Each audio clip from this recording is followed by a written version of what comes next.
Me llamo Joaquín López y quería hablaros hoy sobre un tema, no es de C++ avanzado, es bastante básico. De hecho, muchas de estas cosas están relacionadas con C++ o con C o con cualquier lenguaje de bajo nivel, y podría haber dado la charla hace 5 o 10 años y no habría cambiado mucho el contenido. Pero bueno, de lo que quiero hablaros es de las arquitecturas de caché de las CPU modernas, de cómo el funcionamiento interno de estas arquitecturas de caché afecta al rendimiento de vuestros programas C++ y qué podéis hacer para aprovecharlo en vuestro propio beneficio. La persona esta que aparece en la foto es John von Neumann. Este es un científico americano de origen húngaro, murió en el 55 y es una de las mentes más brillantes del siglo XX. Trabajó en infinidad de cosas, casi cualquier cosa que ahora mismo conforma el mundo moderno, él ha estado metido de alguna forma u otra. Ha hecho contribuciones en mecánica cuántica, en teoría de juegos. La teoría de juegos la inventó él, básicamente. Trabajó en temas de dinámica de fluidos dentro del proyecto Manhattan para la creación de la bomba atómica. Y empezó a introducirse o empezó a interesarse en muchas actividades que en aquella época empezaban a requerir más y más capacidades de computación, más cálculo numérico, simulaciones, etcétera. Y esto es lo que llevó a von Neumann a interesarse pues, por el diseño y la construcción de ordenadores digitales. Aquí lo vemos delante del ordenador EDVAC en 1945, y durante la construcción de este ordenador, que corrió en Princeton, en el Instituto de Estudios Avanzados de Princeton, von Neumann publicó un informe que algunos de vosotros seguramente habéis leído, un informe seminal, donde básicamente define lo que se llama la arquitectura de ordenadores de von Neumann. De hecho, bueno, hay dudas sobre la autoría intelectual, no solo la inventó él, había unos compañeros que se cabrearon bastante porque von Neumann publicara el informe sin hacerles mucha mención. Pero bueno, allí en la arquitectura de von Neumann se definen los conceptos súper fundamentales, lo que es un ordenador y lo que muchos de vosotros tenéis en la cabeza cuando pensáis en ese ente abstracto que de alguna forma ejecuta vuestros programas, que son la CPU, una unidad central de proceso, que tiene un contador de programas, unos registros, etcétera, y que interactúa contra una memoria externa, que es un dispositivo de almacenamiento de datos y de instrucciones de programa con un modo de acceso aleatorio. Y así es como muchos de vosotros pensáis que funciona un programa, funciona un ordenador, ¿no? Y la arquitectura de von Neumann a nivel conceptual no ha cambiado gran cosa, pero a nivel técnico las cosas han cambiado un montón en 70 años. Esto es un Intel Core i7 con arquitectura de Intel Ivy Bridge. Bueno, aparte de admirar la extraña belleza, ¿no?, de este milagro tecnológico, es una verdadera maravilla, me gustaría que os fijarais en dos cosas de esta microfotografía. Estos 4 bloques amarillos que hay ahí y la zona azul que hay debajo de los 4 bloques amarillos. Bueno, supongo que todos sabéis lo que son los 4 bloques amarillos. Son los 4 núcleos de este procesador, los 4 cores. ¿Y alguien sabe qué es la parte de abajo, azul? Es la caché. La caché de nivel 3. ¿De qué va esto de los multicores y de las cachés? Bueno, de nuevo, muchos de vosotros habéis visto un poco esta gráfica. La gráfica no tiene unidades ni de X ni de Y porque realmente no son importantes, es una gráfica más conceptual que otra cosa. Aquí en el eje X suponéis que están los años desde el comienzo de la historia de la computación, de los 60, de los 50. Y aquí tenemos en una escala exponencial rendimiento en la línea naranja de los procesadores y en la línea azul de la memoria. En los procesadores pensad, por ejemplo, operaciones por segundo, megaflops, lo que queráis, y aquí tiempo de acceso a la memoria. Entonces, gracias a la ley de Moore y leyes, digamos, o leyes tecnológicas, no son leyes, sino más bien un esfuerzo tremendo de la industria asociada, lo que hemos conseguido durante muchos años es que el rendimiento de los procesadores vaya incrementándose o doblándose cada un número constante de años aproximadamente. Eso no es enteramente cierto desde hace unos años, desde el 2005 o una cosa así. Muchos de vosotros habéis dado cuenta que los procesadores no pasan de los 4 GHz aproximadamente, y no van a pasar, porque hay problemas, digamos, con la disipación de calor, entonces no resulta eficiente seguir incrementando la velocidad de reloj de la CPU, o no resulta eficiente o que se funden los procesadores.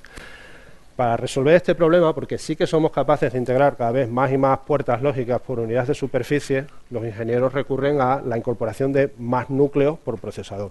El problema de eso es que si, por ejemplo, hace 20 años hacías un programa, tú sabías que conforme los ordenadores iban creciendo, iban evolucionando, tu programa iba más rápido. Ahora eso ya no es así. Si tu programa es monohilo, si tú tienes un programa sin ningún tipo de paralelismo, tu programa no va a ir más rápido dentro de 4 o 5 años, va a ir exactamente igual. Para poder aprovechar ese gap necesitas meterte en temas de paralelismo y sobre eso hay una charla más adelante.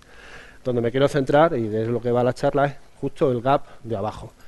¿Qué pasa con el tiempo o el rendimiento de la CPU y el tiempo de acceso a la memoria? Que la memoria cada vez va más rápido, pero no va tanto más rápido como se incrementa la velocidad o el rendimiento del procesador. Eso significa que muchas de las veces, si no estás haciendo las cosas bien, el procesador, que tiene una capacidad brutal de procesamiento, lo único que está haciendo es esperando a que los datos le lleguen de la memoria, porque mientras no le llegue un dato, pues no puede hacer gran cosa con él, básicamente. ¿Y cómo se resuelve esto? Bueno, pues se resuelve con las cachés. Esto sería la arquitectura de caché típica de Ivy Bridge, en este caso, de un procesador Intel, ¿no? Con 4 cores.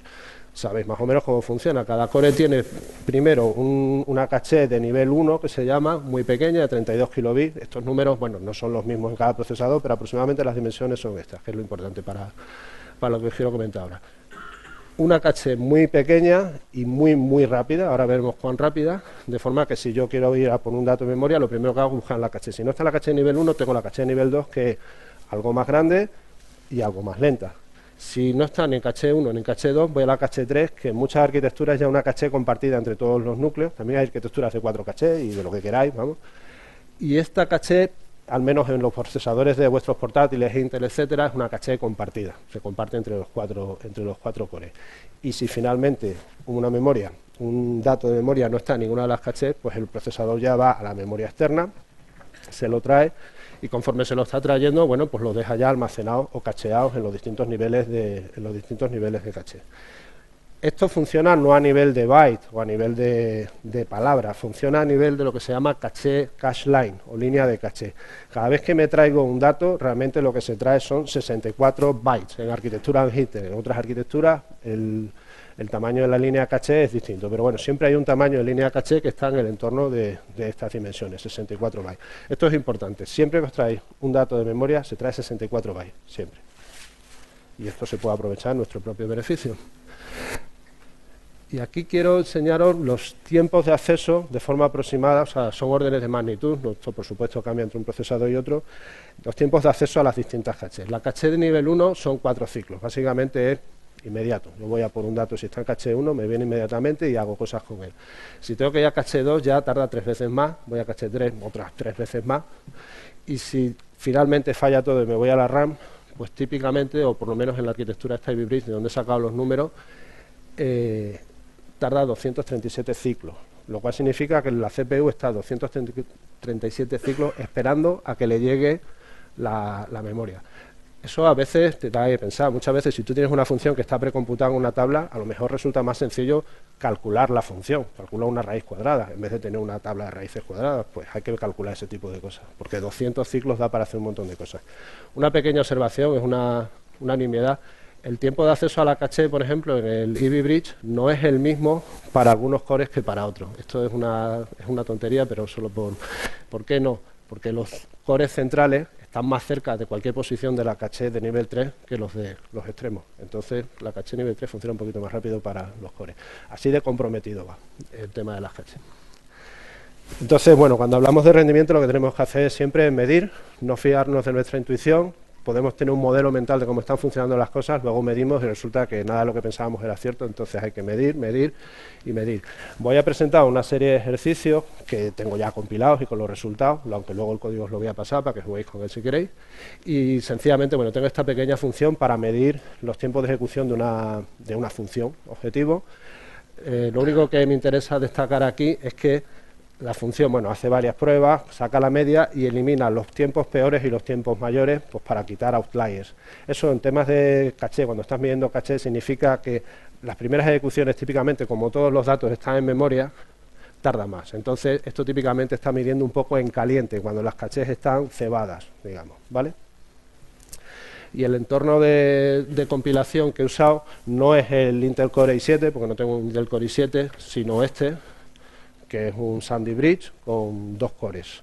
Pero bueno, los números son parecidos, estamos hablando de una caché L1 de 32 kilobytes, una de L2 de 256, la de L3 es de 3 megabytes en vez de 8, pero bueno, los números son parecidos. He usado el Visual Studio 2015 en 32 bits, o sea, cuando hablemos de entero estamos hablando de 4 bytes por entero, y modo release.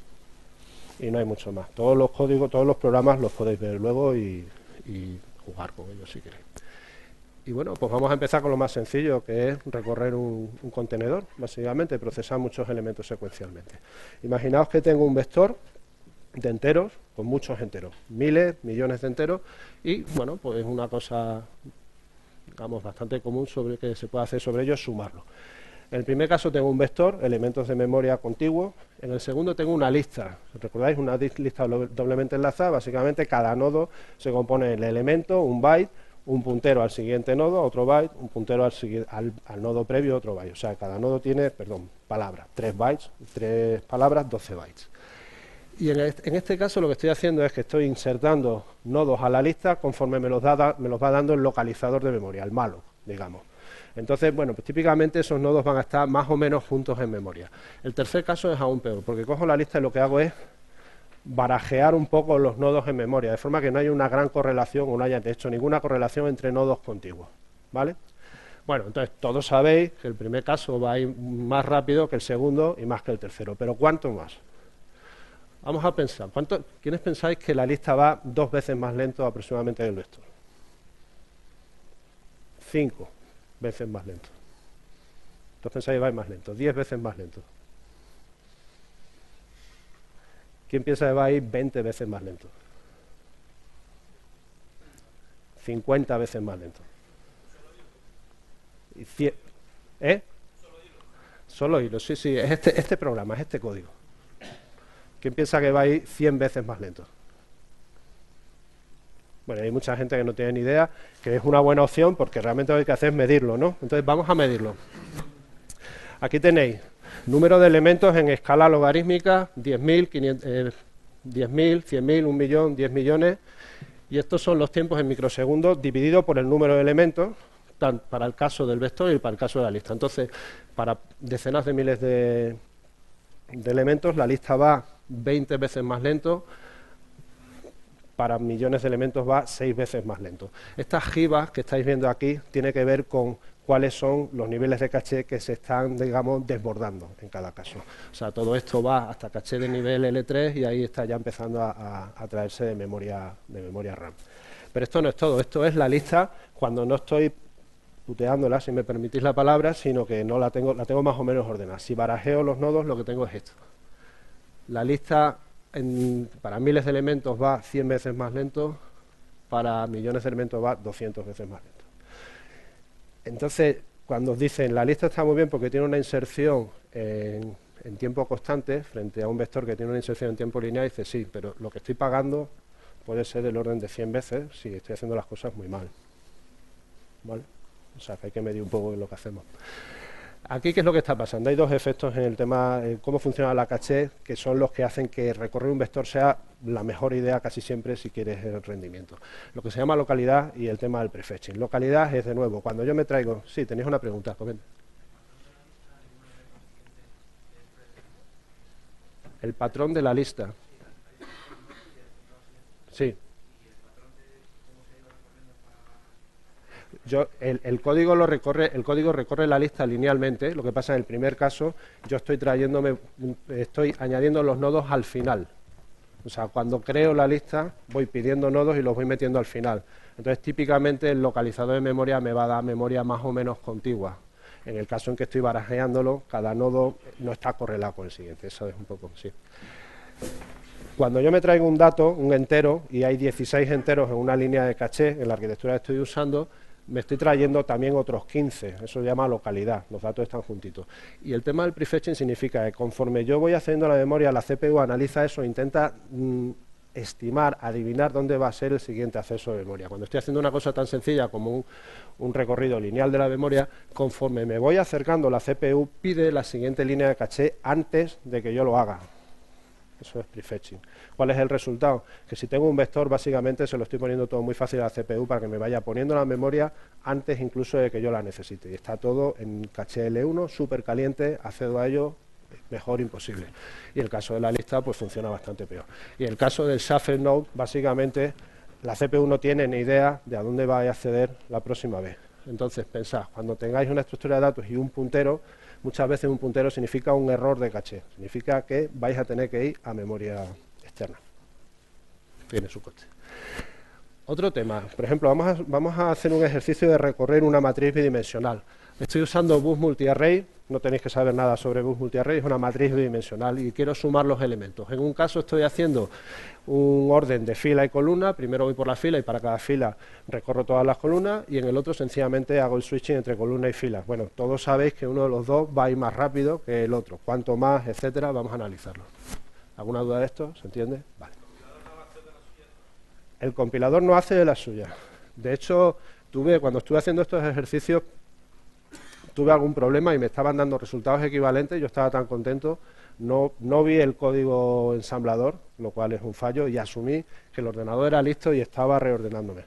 Y no lo estaba. O sea, de hecho, el compilador no reordena esto y los resultados son distintos como esto de aquí. Lo que veis es que cuando hago fila-columna, pues funciona todo bastante bien y de hecho básicamente el programa ni se entera del número de elementos que estoy procesando. O sea, los mecanismos de caching y de prefetching de la CPU me están trayendo todo y el cuello de botella es el código, no el acceso a la memoria. En el otro caso, sin embargo, empieza a tener problemas, picos y empieza a ir peor a partir de 100.000 elementos o así. ¿Qué es lo que está pasando aquí? Bueno, recordad, para hacer estos cálculos que os voy a mostrar ahora, recordad que la caché L1 tiene capacidad para 512 líneas de caché, 32 kilobytes partido 64 bytes, 512 líneas de caché. Arriba podéis ver una matriz, digamos, pequeña, y cómo la puedo recorrer, o bien fila-columna, que es la forma rápida, o bien columna-fila, que es la forma lenta. Cuando estoy recorriendo fila-columna, primero voy la fila 1, la fila 2, la fila 3, y cuando llego a la roja, me quedo sin caché L1, la tengo toda llena. Entonces, ¿qué es lo que hace la CPU? La CPU descarta algunos de los elementos que estaban almacenados en la caché L1. ¿Cuál? Pues típicamente es el más antiguo, con ciertas políticas. Me da igual, porque yo todo lo que he recorrido ya no lo voy a volver a usar nunca más. Luego, que descarte lo que le dé la gana. En el caso en que estoy yendo por columna-fila, fijaos, primero voy por la columna 1, 2, 3, 4... Cuando llego a la siguiente porción y llego a la zona roja donde ya se me llenó la caché, la CPU va a descartar alguna línea de caché. Si lo hace bien, y son las más antiguas, va a descartar algunas de las que están a la izquierda, que ya usé completamente. Luego tampoco voy a tener un error de caché ni ningún problema con el orden este de recorrido. Lo cual significa para matrices pequeñas me da igual. Ahora, ¿qué pasa cuando tengo 513 filas y 513 columnas? En este caso funciona exactamente igual. Cuando se vacía la caché, bueno, pues cuando se llena la caché, vacía alguna línea y me da igual cuál, porque ya las usé y no las voy a volver a visitar. Pero aquí, ¿qué es lo que pasa? Estoy yendo por la columna 1, pim, pim, pim, y cuando llego abajo, tiene que vaciar alguna línea de caché. Da igual la que vacíe, porque voy a volver ahí a la columna 2 y voy a tener un error de caché. Entonces, 513 sería en este caso la dimensión crítica. 513 por 513 son 1/4 de elementos, y es en 1/4 de elementos donde empieza a tener problemas de rendimiento. La caché L2, si hacéis el mismo cálculo, a partir de 16 millones de elementos empieza a tener también problemas de caché de nivel 2. Cuando se me llena la caché de nivel 2, empieza a hacer un descarte no eficiente o no óptimo de líneas de caché. Hay una cosa que se llama asociatividad, solo voy a mencionarlo, y es que cuando yo me traigo una posición de memoria, no la almacena en cualquier sitio de la caché, sino que típicamente una posición concreta de memoria solo puede tener un número pequeño de posiciones en la caché predeterminada. Eso es lo que se llama la asociatividad de la caché. ¿Cuántas vías tiene la caché? La caché puede tener 8 o 12 vías, eso significa que una posición de memoria pues está solamente en una de 8 posiciones predeterminadas. Eso afecta también a las políticas de descarte, etcétera, ¿vale? Conclusión, si tenéis una matriz, por favor, fila, columna, no columna, fila. El tema del layout no se refiere solamente a lo que es recorrer vectores y tal, sino que cómo estoy almacenando las variables dentro de los objetos tiene su relevancia. O incluso a veces tiene la relevancia el mismo hecho de crear objetos frente a otras alternativas. Vamos a ver un poco de qué va esto. Imaginaos que tengo un programa que tiene muchas partículas. Las partículas pues tienen 3 posiciones, 3 enteros, que son su posición en el espacio tridimensional, y una velocidad con 3 componentes de x, de y, de z. Okay. Si tengo muchísimas partículas, pensad que estoy haciendo un juego de, no sé, una simulación física, lo que sea, pues tengo típicamente un vector de partículas. Esto es lo que se llama, en esa terminología rara de arriba, AOS, Array of Structures. Tengo un array, el vector de estructura, que son las partículas. Y vamos a suponer que lo que mido es el tiempo que tardo en recorrer todas las partículas y hacer algo con sus coordenadas X y Z, sumarlas, por ejemplo, me da igual, ¿vale? El segundo caso, que se llama SOA, Structure of Arrays, lo que hace es un glitch mental, digamos. En vez de tener mis partículas y almacenarlas en un vector, ¿qué pasa si cojo cada uno de los valores de la partícula y el almaceno en un vector por separado? Tengo un vector para los X, un vector para los Y, un vector para los Z, para de X, de Y, de Z. Esto no es intuitivo. Típicamente tú piensas en partículas, pues una partícula, una clase, se acabó. Pero puedo hacerlo, ¿no? O sea, de alguna forma desmiembro los objetos y cada uno de los valores lo pongo en un vector separado. Esto es Structure of Arrays y justamente es lo que estoy haciendo aquí. He perdido la entidad partícula, pero bueno, tengo esto que de alguna forma lo representa. Y aquí hago exactamente lo mismo, lo recorro y sumo las coordenadas. El código es casi lo mismo, donde digo psi.x y aquí digo psx.y. ¿Entendéis lo que estoy haciendo en un caso y otro? El código es exactamente igual desde el punto de vista de las operaciones que estoy haciendo. ¿Cuál va más rápido? El segundo, obviamente, porque si no, no lo estaría poniendo aquí, ¿verdad? ¿Cuánto más rápido? Vamos a ver cuánto más rápido. Bueno, aquí vemos de nuevo la jiba por depleción o por agotamiento, digamos, de las cachés y tal, pues vemos que AOS va 3 veces más rápido o 2 veces más rápido que SOA. ¿Por qué? Hay varios motivos. Hacemos un pequeño análisis teórico. El primero de ellos es este. Imaginaos, en el caso AOS, o sea, un vector de partículas, cada partícula es X y Z, de X, de Y, de Z, y es así como están localizadas en memoria. Entonces, en una caché line me cabe eso, la siguiente esto, la siguiente esto. Cada vez que me traigo una línea de caché, me estoy trayendo en media la mitad de valores útiles de los que podría. De 16 valores, de 16 enteros que tiene la línea de caché, 8 los voy a usar. Los otros 8 me los traigo, pero no los uso, porque en el bucle no los estoy usando para nada. ¿Qué es lo que pasa en el otro caso? En el otro caso estoy atacando los vectores X, Y, Z, no estoy atacando los vectores de X, de Y ni de Z, no forman parte del código. Y aquí todos los datos, las líneas de caché están cuajadas, todos los datos son útiles. Entonces dice, vale, va el doble de rápido, en este caso, pues no va el doble de rápido, va 3 veces más rápido. ¿Por qué va 3 veces más rápido y no solo el doble de rápido? Bueno, pues como no tenía ni idea, hice un pequeño experimento que es, vale, voy a darle una ventaja adicional al caso AOS, y es que sencillamente quito de X, de Y y de Z. Entonces, y el resto queda exactamente igual. Digo, bueno, pues ahora debería ir igual, ¿no? Obviamente no va igual, estoy haciendo un poco de suspense, pero claramente no va igual, porque si no estaría explicando esto. Pero en cuanto a la teoría que me había creado de valores útiles por recuperación de caché, aquí ya no aplica, todos los valores que me traigo son útiles. Y sin embargo sigue yendo más rápido. 3 veces cuando estamos hablando de caché nivel 2, 2 veces cuando a quien estoy atacando es la caché nivel 3, cuando estoy atacando a memoria externa 1,1. ¿Y esto por qué? ¿A alguien se le ocurre por qué va más rápido si estoy trayéndome datos útiles en todos los casos? ¿Por qué? ¿Perdón? Efectivamente, bueno, el prefetching lo hace en paralelo. O sea, el mecanismo de prefetch es capaz de traerse órdenes o traerse líneas de caché en paralelo. Entonces, en el caso AOS, solamente me va a traer una caché line adicional conforme voy agotando la mía. Pero en el caso de que estoy sumando vectores de X, vectores de Y, vectores de Z, la CPU, conforme va recorriendo estos vectores, me puede ir pidiendo caché lines para X, para Y, para Z, con cierto nivel de paralelismo que tiene que ver con los buses internos de las cachés L1, etcétera, y que es mayor en el caso de caché L2, menor en caché L3, y cuando ya voy a la memoria, el nivel de paralelismo que se me consigue no tan grande. Luego, incluso si me estoy trayendo datos útiles, no es lo mismo traérmelos empaquetados en modo X y Z que tenerlos en línea. Bueno. Entonces diréis, bueno, pues lo que voy a hacer es coger mi programa y a continuación destrozo todos los objetos y pongo todos los valores en vectores por separado.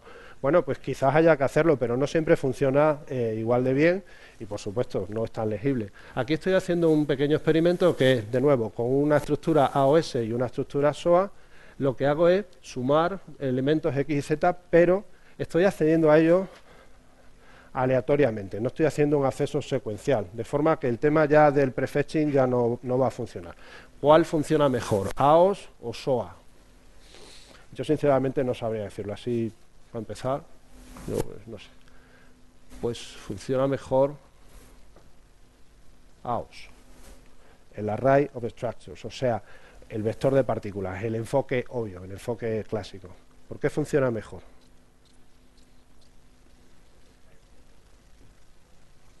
Sí, ¿por qué funciona mejor?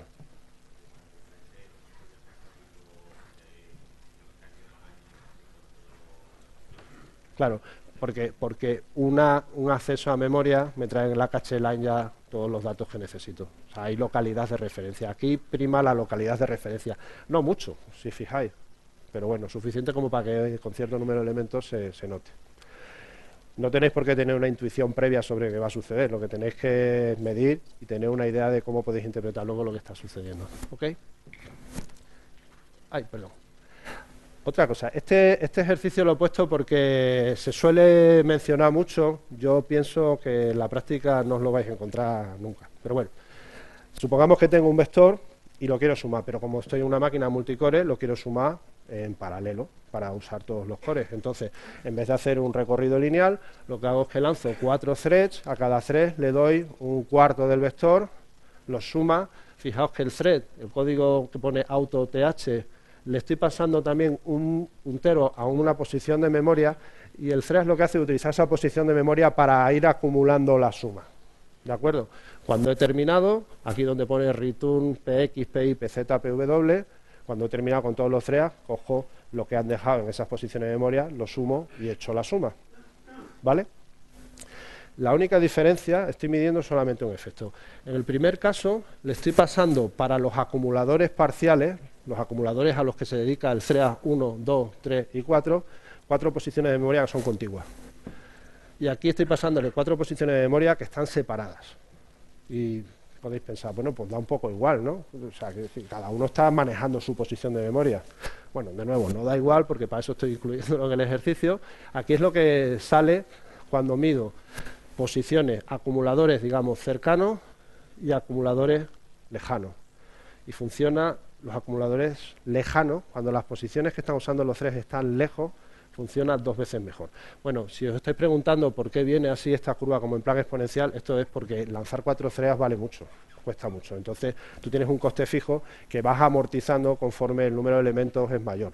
O dicho de otra forma, si vas a sumar 10.000 elementos, pues no lances threads para hacer eso. Solamente a partir de cierto número de elementos que te merece la pena poner a trabajar a todos tus cores. Y alguno de los oyentes avisados se habrá dado cuenta o habrá pensado, este hombre me está engañando porque ha dicho que ha usado una máquina con 2 cores y está lanzando 4 threads. Estoy lanzando 4 threads porque las arquitecturas Intel tienen una cosa llamada hyperthreading, que son capaces de simular eficientemente 2 threads por core. Y he hecho la prueba y funciona mejor con 4 threads que con 2 threads. Esa es la razón. ¿Por qué va 2 veces más rápido la solución donde los acumuladores están separados en memoria? Pues esto es un efecto que se llama fault sharing. Imaginaos que tengo 2 threads, que yo llamo T1 y T2, y T1 está castigando al puntito rojo y T2 está leyendo o escribiendo en el puntito amarillo. En principio, puntitos de posiciones de memoria separadas. No hay carreras entre ellos ni nada por el estilo, son posiciones separadas. Desde el punto de vista de cada thread, cada uno está utilizando una posición que le pertenece a él y nadie más la toca. El problema es que las mecánicas de tocar o no tocar la memoria, la CPU la abstrae en función de líneas de caché.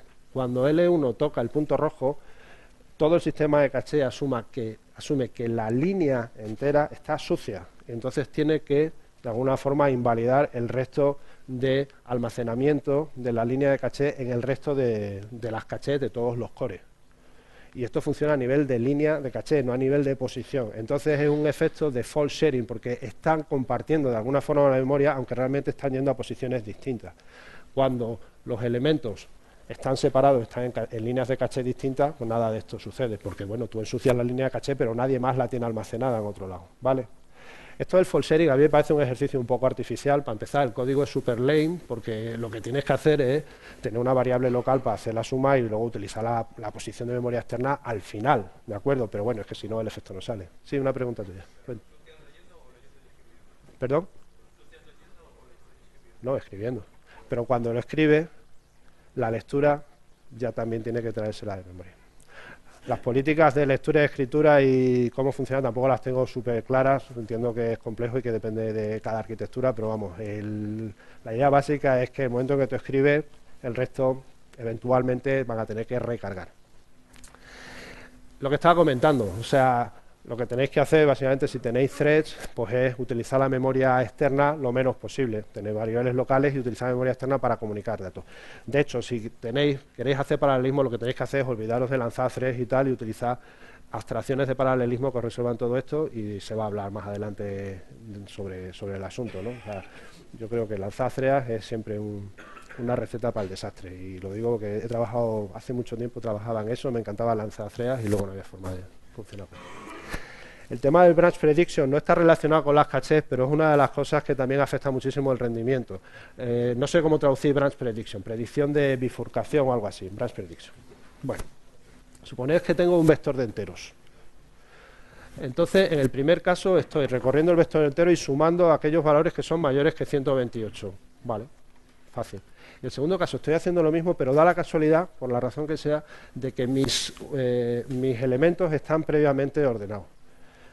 Vosotros diréis, bueno, si están previamente ordenados, entonces el algoritmo este no es especialmente eficiente, porque yo puedo irme al primer elemento mayor que 128, buscarlo por búsqueda binaria y a partir de ahí suma. Ok, pero no estoy haciendo eso, estoy comparando exactamente el mismo código, solo que en un caso los valores están ordenados y en otro no están ordenados.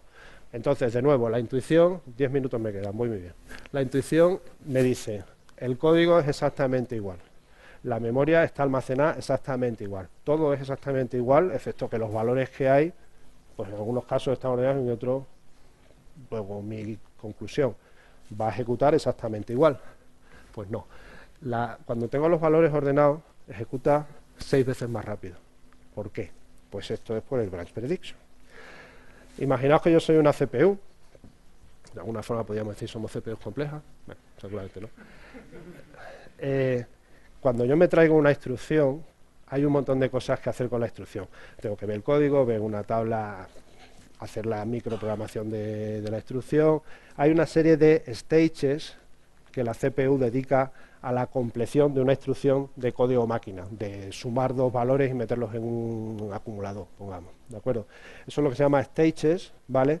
Y cada uno de los stages de la ejecución de una instrucción de código máquina lo hace una zona geográficamente separada de la CPU. Entonces a alguien se le ocurrió, a ver, si yo tengo 15 stages para hacer una instrucción, en vez de hacer el stage 1 de la instrucción 1, el 2, el 3, el 4, hasta el 15 y luego sigo con la siguiente instrucción, lo que puedo hacer es el stage 1, la fase 1 de la instrucción 1, y cuando he terminado me voy y empiezo a hacer el stage 1 de la instrucción 2, mientras estoy haciendo el stage 2 de la instrucción 1 en otra zona de la CPU. Esto lo que está haciendo básicamente es tener a toda la CPU caliente y cada una trabajando en una parte de la instrucción. Si tengo 15 stages, estoy multiplicando el rendimiento de la CPU por 15. Y esto funciona así, no es coña, ¿vale? Entonces todo esto funciona muy bien, salvo si que aquí las instrucciones 1, 2, 3 las estoy poniendo como lineales, ¿vale? El procesador sabe cuál es la siguiente instrucción y se pone a trabajar. Pero ¿qué pasa si tengo un condicional? Si hay un salto, si en un momento determinado yo no sé si el contador del programa va a ir a la instrucción Pepe o a la instrucción Juan. Una opción es decir, bueno, cuando llego ahí, pues ya no hago más pipelining, espero y en función de lo que me digan, pues las CPUs modernas no hacen eso. Las CPUs modernas estiman, hacen una apuesta y dicen, bueno, yo creo que el resultado va a ser tal. Y en función de eso me pongo a ejecutar las instrucciones. Y si cuando llego al momento en que verdaderamente puedo saber para dónde va el condicional, acerté, bingo. Y si no acerté, deshago todo lo que hice y empiezo con la instrucción que efectivamente tenía que haber hecho. ¿Esto qué significa? Que cada vez que el procesador acierta en un condicional, tenéis un bingo. Está haciendo el trabajo por adelantado. ¿De acuerdo? Entonces, ahora esto tiene un poquito más de sentido. En el primer caso, básicamente no sabemos cuándo X va a ser mayor de 128 ni menor. No nosotros, la CPU. La CPU es muy simple, dice, bueno, yo me encuentro un condicional, voy a asumir que funciona igual que la última vez. En este caso, sin embargo, va a funcionar siempre, porque salvo en el primer elemento y en el primer elemento que es mayor que 128, el condicional siempre es exactamente el mismo que el anterior. Luego el branch prediction va como una moto, ¿vale? El tema del branch prediction, y esto es uno de los problemas de la programación orientada... bueno, no, voy a comentar otra cosa, perdón, se me había pasado. Hay... el ejemplo que he dado tal vez es un poco trivial, pero hay una cosa que no es tan trivial y a lo mejor si pensáis en vuestro código decís, pues yo tengo algo de esto. Imaginaos que tengo partículas y algunas de ellas son activas y otras no son activas y para determinarlo tengo un booleano y luego cuando hago un proceso de las partículas digo, pues si la partícula está activa tal y si no, pascual, ¿de acuerdo? Algunos, seguro que muchos de ellos, vosotros tenéis código que se parece a esto. Esto es súper ineficiente. ¿Por qué? Porque estás arruinando la branch prediction, porque estás utilizando 4 bytes para un booleano y porque lo puedes hacer mejor. Imagínate que en vez de tener el booleano, tengo en la vector de la partícula, pongo primero las activas y luego las que no están activas y sencillamente determino el punto donde están las activas y a partir del cual ya no lo son. El código resultante, primero, en vez de recorrer todas las partículas, solo recorrer las activas, estoy ahorrándome memoria y no tengo branch prediction. Luego esto va a ir mucho más rápido que el otro, mucho. Si tenéis algo de esto en vuestro código, pensad, ¿puedo hacer algún tipo de...? Depende de cuánto tiempo tarde el render. Si el render te ocupa el 99.99% del tiempo, lo que pierdes por el branch prediction es ese. Efectivamente, claro, si render ocupa un montón, sí, por supuesto. Si aquí lo que estamos hablando es que tiene 100 elementos y cada uno de ellos lo que va a hacer una gestión de base de datos, te da exactamente igual. Si estamos hablando de código de alto rendimiento, entonces sí te importa. ¿Da tiempo para alguna pregunta? Sí, luego Sí, me llama la curiosidad del branch prediction. ¿Hay un límite, por ejemplo, si tú tienes un bucle y lo tienes ahí lleno de ifs? sí. Pues hay un límite del número de branches que puede recordar la CPU para hacer una predicción. ¿Funciona así? Es decir, cuando pasa por encima de un if, se acuerda de lo que hizo en ese if la última vez y entonces toma ese camino. Y entonces habría un límite, de tal manera que a lo mejor si tú tienes un bucle que tiene 50 ifs metidos dentro, no funciona el branch prediction porque no tiene capacidad para recordar 50 branches. Pues la verdad es que no lo sé. Quizás José Daniel lo sabe. Sí, típicamente la mayoría de los procesadores lo que tienen es una tabla en la que mantienen una historia de los últimos branches y para cada branch no se acuerdan solo del último, sino lo que suelen mantener es una máquina de estados con varios estados, de manera que funciona parecido a una red neuronal en la que va reforzando si lo que realmente la decisión que tomó la última vez es buena o se equivocó. Entonces, típicamente, como mínimo, es una máquina de 4 estados y tienes un número, depende de cada procesador, pero tienes un número no infinito, pero sí un número importante. Bueno, llegó la academia en mi soporte. Yo no soy teórico, esto lo he hecho ejecutando código y viendo qué pasaba. El problema del branch prediction es que funciona muy mal con código orientado a objetos, con funciones virtuales. Las funciones virtuales a mí me gustan bien poco. Estás haciendo indirecciones, el procesador no sabe lo que se va a encontrar, el compilador no sabe lo que se va a encontrar. Tenemos aquí una clase base con una función virtual f y 3 clases derived 1, derived 2, derived 3, donde tienes tres funciones. 3 implementaciones de la función virtual. En un caso estoy recorriendo un vector y llamando a la función virtual y en el otro lo que he hecho es ordenar las clases en función de su tipo concreto. Sigue siendo un vector de punteros a base, pero tengo primero todas las derived 1, luego las derived 2, luego las derived 3. ¿Cuánto más rápido va lo uno que lo otro? Bueno, pues va sensiblemente más rápido. De nuevo, lo que estoy haciendo es aprovechando o facilitándole la vida a la CPU, poniendo, aunque son funciones virtuales y tienes que efectivamente resolverlas, si siempre es la misma función virtual en una larga tanda de llamadas, pues el branch prediction va a funcionar mejor. Y aquí hay una cosa que llamo polycollection, no me da tiempo a hablar mucho sobre ello, polycollection de base funciona como un vector de punteros a base, pero es una forma más inteligente de almacenar objetos polimórficos, ¿vale?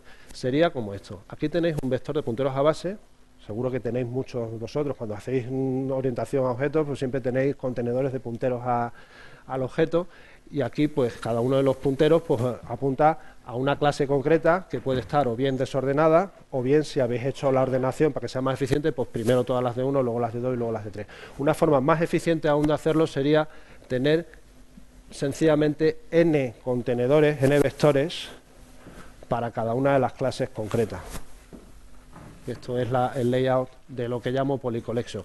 Esto, aparte de que en términos de branch prediction funciona muy bien, está luego recorriendo vectores, que ya sabemos que es lo mejor del mundo. Entonces aquí hay contiguidad de memoria, localidad de memoria, hay prefetching, hay de todo, y si os fijáis, pues va 20 veces más rápido. Vale. Si estáis interesados en este tipo de estructura, en ese URL o buscando un poco, tengo alguna cosa sobre ello en mi blog, ¿vale? Le echáis un vistazo. Y sobre virtualización no voy a hablar. Bueno, me quedan 2 minutos. Déjame con los concluding remarks y luego lo que me deje el organizador, ¿vale? Entonces, ¿qué hemos aprendido? Bueno, pues que la realidad es más complicada que la arquitectura de von Neumann.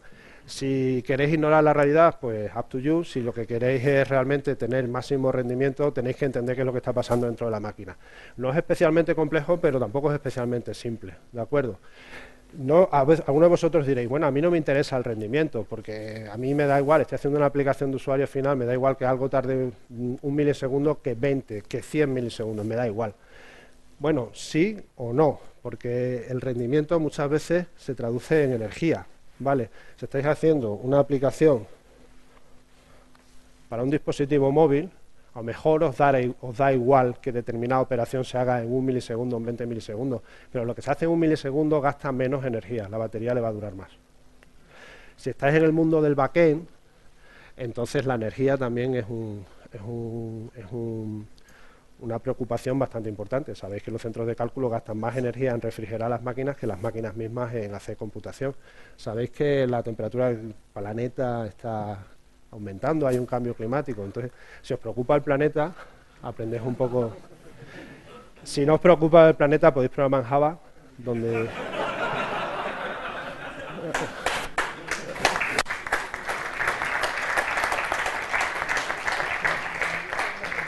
El problema con Java es que está tan lejos de la arquitectura real que todos estos efectos son imposibles de controlar, de ver, básicamente, muy ineficientes. No os fiéis de vuestra intuición, medid, básicamente, utilizad vuestras herramientas para medir o herramientas externas. Hay una herramienta que se llama CacheGrind, que sirve para medir los usos de caché de vuestros programas. Realmente no los mide, lo que hace es simularlo, ¿vale? Pero bueno, es interesante. Os da un insight más directo sobre lo que está pasando de las cachés, porque si os fijáis, aquí lo que hemos hecho son mediciones externas y suposiciones, ¿vale?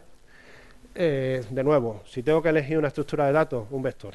Es que nada es mejor que un vector, ¿vale? Un vector tiene localidad de referencia, tiene prefetching, etcétera. De nuevo, si tenéis una estructura de datos y veis un puntero, pensad, un puntero es un error de caché, típicamente. Entonces, bueno, asumidlo. Hay veces que necesitáis un puntero, obviamente, no digo que se tenga que hacer todo un vector, pero estamos hablando de órdenes de magnitud de rendimiento en algunos casos, ¿de acuerdo? El tema del fault sharing, vale. El tema del SOA versus AOS.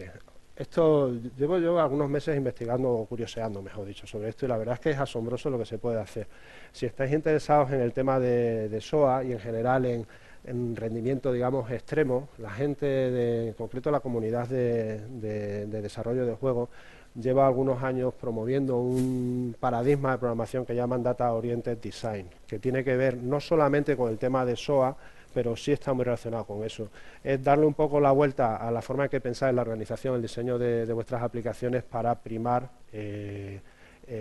estructuras y código que básicamente sean tan amigables con la CPU como sea posible. Y esto del SOA es una introducción a eso.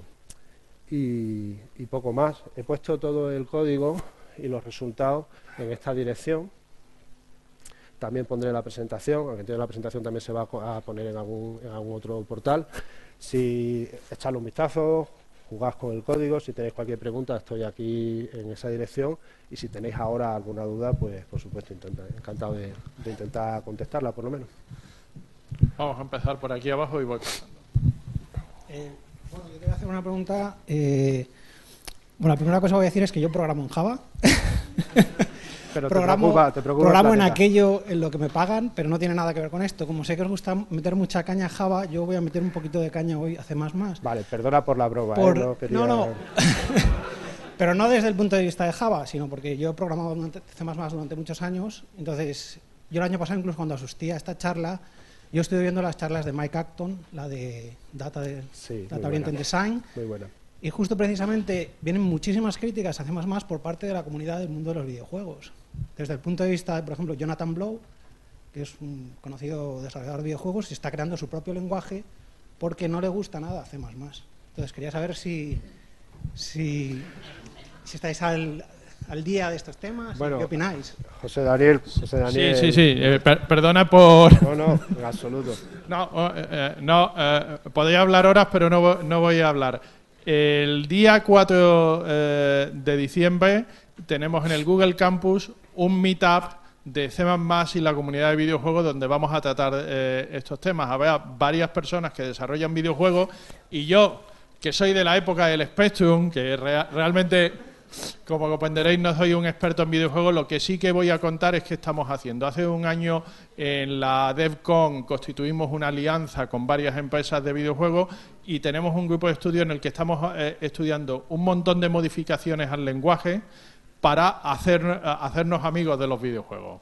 O sea, hay muchas cosas que hay que resolver, es cierto que hay cosas que hay que resolver, hay muchas cosas que se pueden hacer y que van a beneficiar mucho más allá de la comunidad de videojuegos a la mayoría de los desarrolladores. Por ejemplo, sabemos que en la industria de los videojuegos las excepciones es algo que no queremos utilizar. Por cierto, en los sistemas de tiempo real tampoco queremos utilizarla. Sabemos que no nos podemos permitir ciertos usos de memoria dinámica y, bueno, hay una lista muy larga. Entonces, bueno, pues aprovecho para el momento de publicidad y te animo a que te vengas el día 4 de diciembre al meetup de la comunidad de C++, específicamente sobre los temas de videojuegos. Había una pregunta... Bueno, creo que... Espera. Ahora voy pasando. Me diréis si hay tiempo para responder a todo el mundo. Buenos días. Hola. Bueno, estupenda la charla. Una duda. ¿En cómo se relaciona todo esto que nos has estado contando con el tema del alineamiento de caché? ¿Perdón? Con el alineamiento de caché. Esto es una cosa que se hace en determinados vectores y demás y tal, que, vamos, yo, digamos, no me sé la teoría, pero lo que sí sé es digamos, la práctica. Cuando yo me pongo a paralizar determinadas cosas, ¿sí? Pues resulta que si no me dedico a coger un allocator, vamos, un reservador de memoria que tenga, por ejemplo, el típico de TBB, pues resulta que eso me da igual que paralice que no paralice, al final va pues fatal, o sea, casi va peor incluso que si va en serie. Ajá. Entonces, pues lo que te emplean siempre es el término de que tiene que estar la caché alineada. Algo por el estilo. Entonces, que tú tienes que poner el vector, no solamente tienes que cuidar de poner el vector bien, sino que además tienes que hacer la reserva de dinámica de memoria mediante uno de estos allocators. Entonces, quería saber si conoces la relación de este tema con otro. No, pero de nuevo, yo estoy haciendo de frase de José Daniel. Un segundo, solo otra vez, muy corto. Lo que ocurre es que si tú no alineas la memoria puedes tener mala suerte. ¿Y en qué consiste la mala suerte? Que puede pasar o no, es que tu estructura de datos, tu estructura de elementos, caiga a caballo entre dos líneas de caché. Y entonces, si te cae la mitad en una línea de caché y la otra mitad en la otra línea de caché, estás subiendo la tasa de fallos. Entonces, tú intentas alinear tu estructura a principio de línea de caché con la esperanza de que si aquello ocupa menos de 64 bytes, por ejemplo, en arquitectura Intel, cuando te traes cualquier cosa de tu objeto, te has traído el objeto entero a la caché. Corto, por favor, que... En este sentido, ¿has hecho la prueba de los ejemplos, en vez de utilizando enteros, utilizando doubles? ¿Los resultados son más o menos parecidos? En algún caso, he hecho algunos de los ejemplos, eso no lo he puesto en el repositorio, lo he hecho con floats o con doubles en vez de ints y, bueno, los resultados eran más o menos consistentes. De todas maneras, piensa que el alineamiento de un double son 8 bytes, en principio es parecido al de un int, no debería haber problema. De nuevo, El código lo tienes. Yo lo que te animo es juega con Vale, él y si vale. tienes algún resultado interesante, oye, mantenemos una conversación por correo sobre el tema. Muchas gracias. Nada. Sí, hola, gracias. Hola. Muy buena la charla. Una cosa muy rápida. Todas estas cosas que has contado y cosas más complejas las hemos sufrido nosotros en el trabajo y hemos podido aprender acerca de ellas directamente en la práctica con el código que hacemos gracias a los profilers. Porque con Perf y con... no me acuerdo cuál es. Hay otra herramienta, VTune, para Windows.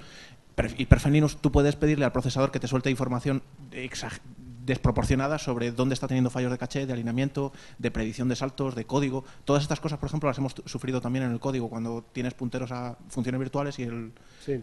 y entonces creo que cualquier persona que quiera hacer alguna aplicación de esto, directamente lanzándole el comando perf y empezando a ver los contadores hardware del procesador dónde están fallando, ya tiene la información de todo lo que tengo en el código. El que más me interesa mirar es este bucle, y porque ahí estoy teniendo un problema gordo. ¿Y por qué? Porque está saltando este contador o el otro, y así ya vas mirando información de la CPU y aprendes todo esto. Sí, bueno, además típicamente, a ver, cuando tienes un código de alto rendimiento, el código problemático puede ser un 1% de tu base de código, ¿no? Entonces rápidamente tienes que ver dónde se está produciendo. Que no quita que el desarrollo lo haga, evites cosas abrumadoramente burras de entrada, pero... Claro. Sí, sí. Joaquín, Hola. enhorabuena por tu charla, más que nada por lo amena que lo has hecho. Gracias. Doblemente interesante. Dos preguntas concretas. ¿Tienes alguna experiencia, conocernos algún apunte de lo que has hecho, esas experiencias, pero asociadas a instrucciones SMID? No. Por supuesto, con la memoria alineada, como han hecho la pregunta anterior. No he trabajado. A ver, he vaciado mi conocimiento, ya no sé más de caché. O sea, No, está bien, está bien. entonces, no he hecho nada de vectorización ni nada por el estilo. Pero imagino que habrá cierta congruencia entre Por supuesto, trabajar bien con la caché y utilizar las SMD, hecho, y eso ya tiene que ser... Claro, de hecho, si tú estás haciendo una cosa como sumar elementos de un bucle, pues el compilador... Si se tiene que poner cachondo. Efectivamente. Y segundo, ¿cómo, esa es una pregunta un poco más tonta, ¿cómo has podido abstraer de que has hecho esas mediciones en un hilo, en un procesador, y el procesador no ha sido interrumpido por otros procesos, por otros hilos? No sé, pero quiero decir, ¿la caché se destruye, no se destruye? ¿Qué pasa ahí? Ya. A ver, lo que hago es tener cuidado, cerrar todos los programas. Tengo 2 cores, entonces típicamente estoy trabajando en uno. Claro, y no lo obstruyo de ninguna forma hard, digamos, lo que hago es tener cuidado. De todas maneras, fíjate que los tiempos lo que son es una medición en unos 10 trials, o sea, estoy sacando tiempos medios, etcétera. La estabilidad de los tiempos, el hecho de que no haya demasiado ruido, ya te está dando una indicación de que no se está metiendo nada raro por medio. Y si se mete algo raro, pues a lo mejor hay que descartar, ya sabes, lo que hacen los científicos. Si los datos no funcionan, sigues insistiendo hasta que ya sale algo que te interese. Windows. Esto es Windows. Windows lo he hecho en esta máquina. ¿Vale? Gracias. ¿Más preguntas? La última. Me ha llamado la atención que en todos los ejemplos utilizaba std vector. Sí. Me preguntaba si el hecho de utilizar un vector cuyo tamaño se conoce en tiempo de compilación supone alguna diferencia. No. ¿Por qué? Si estás utilizando un vector en tiempo de compilación es std array, ¿vale? Los arrays se almacenan en pila, no se almacenan en heap. Si tú almacenas una cosa muy grande en pila, de 1 millón de elementos, el programa te va a cascar. Entonces, los arrays son para pocos números de elementos. Si tienes muchos elementos, vas a ir a memoria dinámica. Y cuando vas a memoria dinámica, que sepa el programa en tiempo de compilación si era 1 millón de elementos o 10 o 100.000 es enteramente indiferente. La CPU no sabe eso. El tiempo de compilación y tiempo de ejecución son abstracciones de tu programa, de tu entorno. El programa que ejecuta solamente se las ve con la CPU, no sabe de dónde viene. Bueno, yo creo que todos tenemos más preguntas y más ganas de intervenir, pero tenemos que dar paso a la siguiente charla. Entonces, muchas gracias, Joaquín.